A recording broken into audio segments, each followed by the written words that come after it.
Hello students, welcome back to the channel. आप हैं मेरे साथ यानी कि आपके अपने दोस्त नितेश बजाज के साथ। आज बात करने वाले हैं हम लोग बिजनेस स्टडीज क्लास 11th की कुछ मोस्ट इंपॉर्टेंट केस स्टडीज।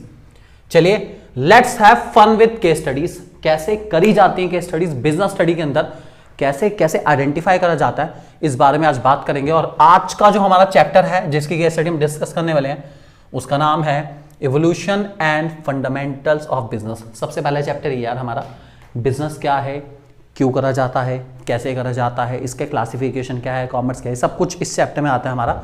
चलिए सबसे पहले केस स्टडी आपके सामने आ चुकी है। क्वेश्चन पढ़ते हैं जल्दी जल्दी। आपको इसमें सबसे पहले कौन से टाइप ऑफ बिजनेस जो राजन प्लान कर रहा है स्टार्ट, ये पहचानना है। तो सबसे पहले हम ए पार्ट की बात करेंगे कि कौन से टाइप का बिजनेस राजन स्टार्ट कर रहा है। चलिए पढ़ते हैं क्वेश्चन।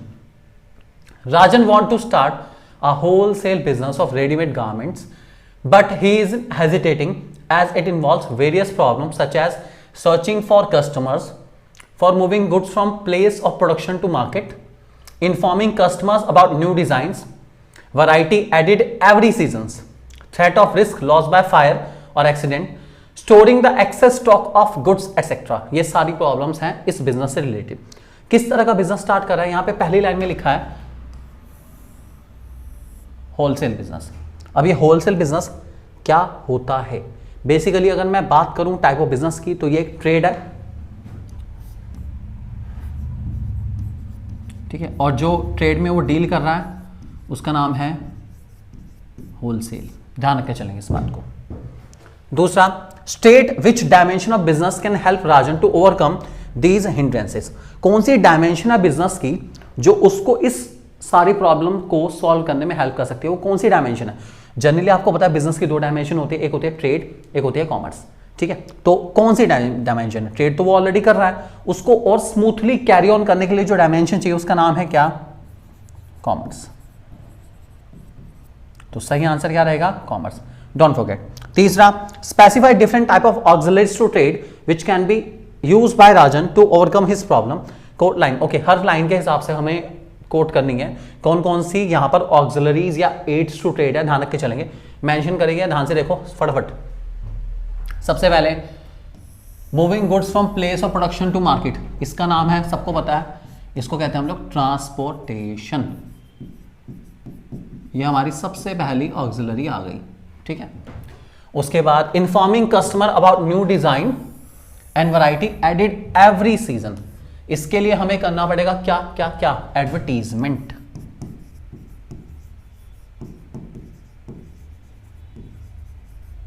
ठीक है। आगे, threat of risk loss by fire और एक्सीडेंट, इसके लिए हमें कराना पड़ेगा क्या, इंश्योरेंस। और last, storing the excess stock of goods etcetera, excess stock को मेंटेन करने के लिए हमें क्या लेना पड़ेगा, वेयर हाउस, ठीक है। तो इसके लिए हमें चाहिए क्या, वेयर हाउसिंग। ये सारी की सारी हमारी इसके डायमेंशन है जो कि इस क्वेश्चन में यहाँ पे मेंशन करी गई है।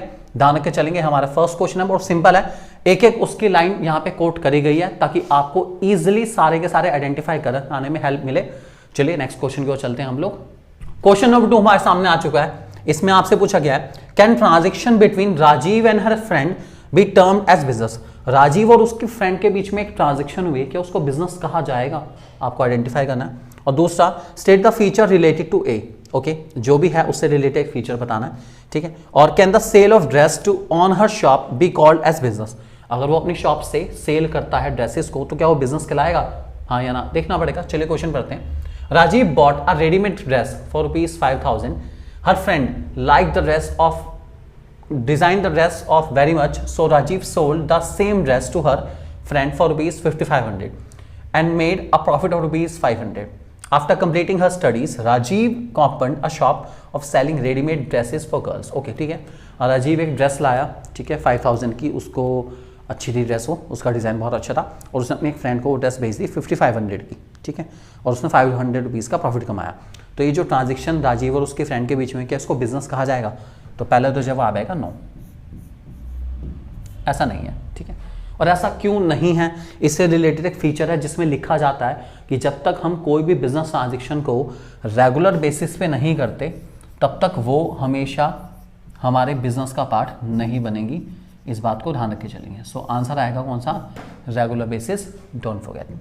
तीसरा, can the sale of dress on her shop be called as business, अगर वो फ्यूचर में अपनी शॉप से ड्रेस बेचता है तो क्या वो बिजनेस कहलाएगा? यस, क्योंकि वहां से जो ड्रेसेस बेची जाएंगी वो किस पे बेची जाएंगी? रेगुलर बेसिस पर, और प्रॉफिट भी कमाया जाएगा। तो रेगुलर बेसिस पर जब तक आपको एक्टिविटी कैरी ऑन नहीं करेंगे तब तक वो बिजनेस नहीं कहलाएगी, नहीं कहलाएगी, नहीं कहलाएगी। ध्यान रख के चलेंगे इस बात को।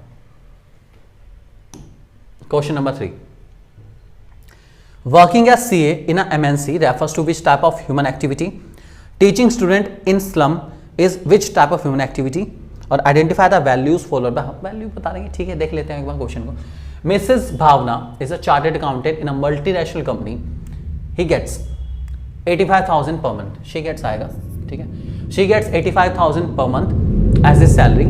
On weekend, Mrs. Bhavna goes to nearby village and teaches some students, slum children. She does not charge anything from them. She does it out of sympathy and concern for poor children.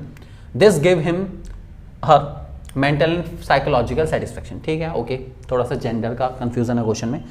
सो बाकी सब अच्छा है question. तो CA हैं, एक company में काम करते हैं, 85,000 रुपीज़ की सैलरी मिलती है। अगर वो MNC में काम कर रही है तो किस तरह की ह्यूमन एक्टिविटी है? ये हमारी इकोनॉमिक एक्टिविटी है। ह्यूमन एक्टिविटीज़ को 2 हिस्सों में बांटा जाता है, एक इकोनॉमिक होती है और दूसरी होती है हमारी non economic.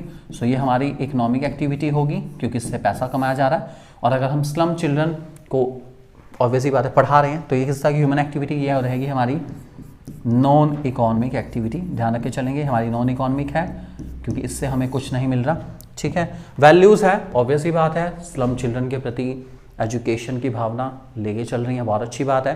Concern towards the society, ये हमारी वैल्यू रहेगी इसके अंदर, ध्यान रख के चलेंगे इस बात को। क्वेश्चन नंबर 4 आपके सामने आ चुका है। क्वेश्चन पूछा गया, name the part of commerce which exclusively help in the process of trading the goods and services. Okay, commerce का कौन सा पार्ट है जो कि गुड्स की ट्रेडिंग में हेल्प करके चलता है? कौन सा पार्ट है, कौन सा पार्ट है, कौन सा पार्ट है? चलिए आइडेंटिफाई करेंगे। उसके बाद कौन से तरह का ट्रेड अनंत यहाँ पे कर रहा है, उसके बाद कौन सी तरह की सर्विस चाहिए होती है हिंड्रेंस ऑफ स्टोरिंग को रिमूव करने के लिए और हिंड्रेंस ऑफ प्लेस को रिमूव करने के लिए। एक बार क्वेश्चन पढ़ लेते हैं फटाफट। Nikhil wants to start a wholesale business of stationery item but is hesitating as it involves hindrance related to finding customer, moving goods from one place to another, production market, storing goods because of time gap between the production and consumption, risk of theft, fire accident, procurement of capital to finance the above activity, providing information to the customer about product, etc. He approaches his friend Anant to discuss his problem. Anant, who himself import the electric appliances for the purpose of exporting them to the other countries, advised Nikhil to carry on with this plan and explain to him various functions performed by the second line of business, that is commerce. ठीक है जी, कोई बात नहीं। Anant elaborate the various advantages of trade and auxiliaries to trade. After getting convinced by the advice given by the Anant, Nikhil start the business named Nikhil Limited and find no major problem at all the converting his desire into business venture. Nikhil get his company registered under the Companies Act 2013. भाई बहुत अच्छा काम, बढ़िया ना। सो आपको बताना है कौन सा पार्ट है कॉमर्स का जो कि इस गुड्स की ट्रेडिंग में हेल्प करता है। तो ये ऑब्वियसली बात आप लोग जानते हैं, इसका नाम है ट्रेड। कॉमर्स का वो पार्ट जो कि हेल्प करता है आप लोगों को ट्रेडिंग करने में। दूसरा, किस तरह का ट्रेड कर रहा है अनंत? अनंत के बारे में बताया कि अनंत एक कंट्री से गुड्स को इंपोर्ट करता है किसी और कंट्री को एक्सपोर्ट करने के लिए। तो अनंत क्या कर रहा है? अनंत कर रहा है क्या? ऑब्वियसली बात है, अनंत एक बिजनेस तो कर ही रहा है ना, लेकिन किस तरह का बिजनेस कर रहा है यहाँ पे पूछा गया। तो अनंत जो कर रहा है टाइप ऑफ ट्रेड आपसे पूछा गया, तो ये रहेगा हमारा कौन से वाला? इसको हम कह सकते हैं इंटरनेशनल ट्रेड कर रहा है वो, या इसका एक और नाम भी है, इसको हम एंट्री पॉट ट्रेड के नाम से भी जानते हैं। एंट्री पॉट ट्रेड कर रहा है वो, ठीक है, जिसमें हम एक कंट्री से सामान मंगाते हैं, यहाँ लिखा है ना importing the electric appliances for the purpose of exporting. एक कंट्री से सामान मंगाना दूसरी कंट्री को एक्सपोर्ट करने के लिए, that is called entrepot trade. ध्यान रख के चलेंगे। तीसरा, name the service Nikhil to remove the hindrance of storing the goods. Obviously बात है, स्टोरिंग के लिए जो हिंड्रेंस के लिए जो सर्विस यूज होती है उसका नाम है वेयर हाउसिंग। आप सभी लोग बहुत अच्छे जानते हैं। आप माल बनाइए, गुड्स बनाइए और उसको स्टोर कर दीजिए कहाँ पे? वेयर हाउसिंग में, ताकि प्रॉब्लम ना आए। और प्लेस का हिंड्रेंस रिमूव करता है, यू नो वेरी वेल। इसका जवाब आप जानते हैं, इसका आंसर है ट्रांसपोर्टेशन। ट्रांसपोर्टेशन यूज़ करा जाता है हिंड्रेंस हटाने के लिए, किस चीज़ का? प्लेस का। अगर आपके पास ट्रांसपोर्टेशन है तो प्लेस का बैरियर है ही नहीं, आप क्विकली फटाफट पहुंचा सकते हैं कहीं पर भी। क्वेश्चन नंबर 5 आपसे पूछेगा, what type of activity does mister या doctor Sanjay Sinha perform in the hospital and at home, और ऑक्सिलरी स्टूडेंट पूछी गई है। चलिए देखते हैं एक बारी। Doctor Sanjay Sinha working on the post of senior doctor in a government hospital, he does not discriminate between the rich and the poor while treating his patients medically. When he returns home from the hospital, he attends to the poor patients at home free of cost between 6 p.m. to 8 p.m.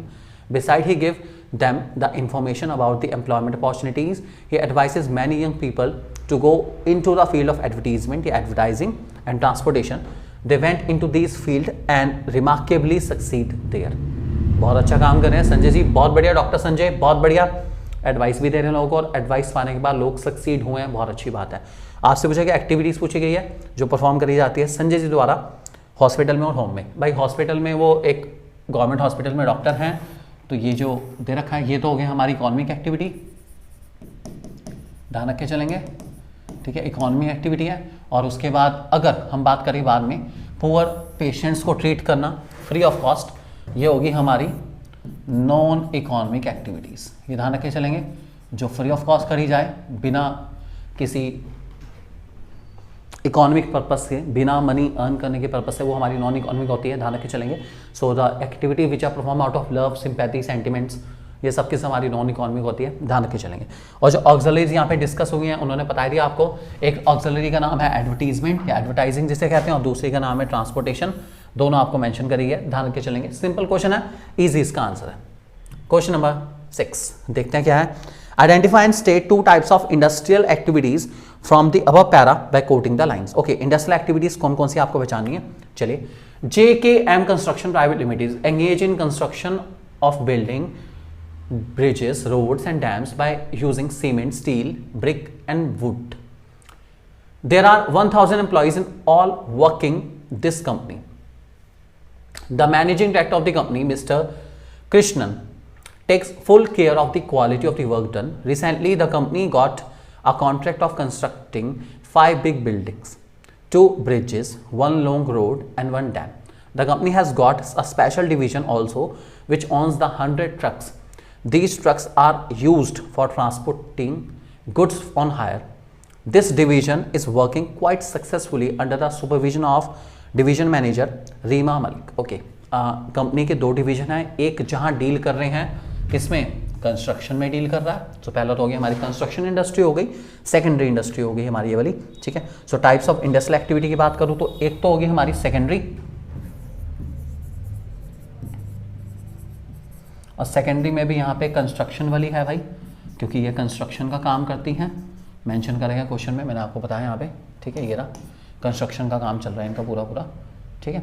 चलो, और उसके बाद जो दूसरी है यहाँ पे अगर आप ध्यान से देखें वो हमारी टर्जरी होगी, क्योंकि यहाँ पे सर्विस दे रहे हैं। कंपनी का एक और डिवीजन है जो ट्रक वगैरह प्रोवाइड करते हैं, ट्रांसपोर्टेशन की सर्विस प्रोवाइड करिए, तो ये हमारी सर्विस सेक्टर की इंडस्ट्री हुई। तो जो दूसरी इंडस्ट्री है वो टर्जरी या सर्विस सेक्टर की इंडस्ट्री है, आप उसको टर्जरी के नाम से भी जानते हैं बहुत अच्छे से, यू नो वेरी वेल, ठीक है। टर्जरी सेक्टर की इंडस्ट्री है वो, ध्यान रखे चलेंगे इस बात को। तो दोनों के बारे में आपको कुछ लाइंस लिखनी पड़ेंगे इसके अंदर। And finally the last question for today, okay, on the basis of the given information about Gauri answer the following question. Identify the type of business activity Gauri is engage in, किस तरह का बिजनेस गौरी कर रही है। Specify the category of type of business activity perform by Gauri, और इस business की एक अलग से कैटेगरी है, वो किस कैटेगरी में गौरी डील कर रही है। Which type of business activity is undertaken by the Karbi tribal women by getting the indigo obtained from the leaf called Cebu? Okay, चलिए क्वेश्चन प्रत्येक बारी क्या है। Gauri, after graduating from college, went back to her hometown in Meghalaya. It was a small town with very few job opportunities. The Karbi tribal women in that area were uneducated but still practiced the traditional method of obtaining color from the natural wild herbs. Their most popular dye was indigo obtained from the leaves called Cebu. Using these color, they added variety to their textiles. The women were mainly confined to their homes and did not know how to make a living out of their talent. Gauri went from door to door and analyzed the problem that existed. She thought of setting up a business of buying textiles from them and converting them into suits in her factory in Rohtak. Her business turned out to be a great success. Okay, so Gauri किस तरह का काम कर रही है पहले तो बता देते हैं. Identify the type of business activity Gauri is engaging. Gauri की फैक्ट्री है भाई, लिखा ना, गौरी की एक फैक्ट्री है सूट. ठीक है, तो गौरी की हो गया टेक्सटाइल इंडस्ट्री है बेसिकली यहाँ पर, जो टेक्सटाइल इंडस्ट्री होती है हमारी. ठीक है, तो गौरी जो है वो इंडस्ट्री में डील कर रही है, डोंट फॉरगेट. ठीक है, टेक्सटाइल इंडस्ट्री में डील कर रही है. Specify the category of type of business activity perform by Gauri. अब इसकी एक कैटेगरी, कौन कैटेगरी से बिलोंग करती है? टेक्सटाइल हमारी बिलोंग करती है सेकेंडरी इंडस्ट्री से.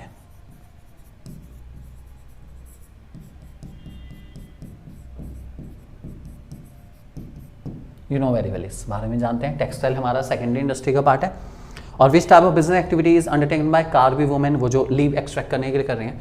तो the process of extracting something from something, ये होती है हमारी प्राइमरी इंडस्ट्री. तो ये जो लीव से इंडिगो ऑब्टेन कर रही हैं ये हमारी आएंगे किसमें? प्राइमरी इंडस्ट्री के अंदर. ठीक है, इस बात को ध्यान रख के चलेंगे. ये किस एक्टिविटी का काम है? ये है प्राइमरी इंडस्ट्रीज का. ठीक है, इस बात को हमेशा ध्यान रख के चलेंगे. प्राइमरी की इंडस्ट्री में ये डेफिनेशन लिखिए, the process of extracting something from something is called primary industry.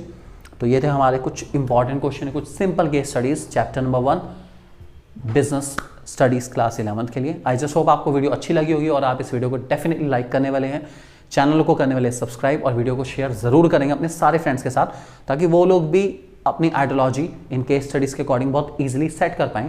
So thank you very much for being with us. Have a nice day. God bless you all. Thank you very much.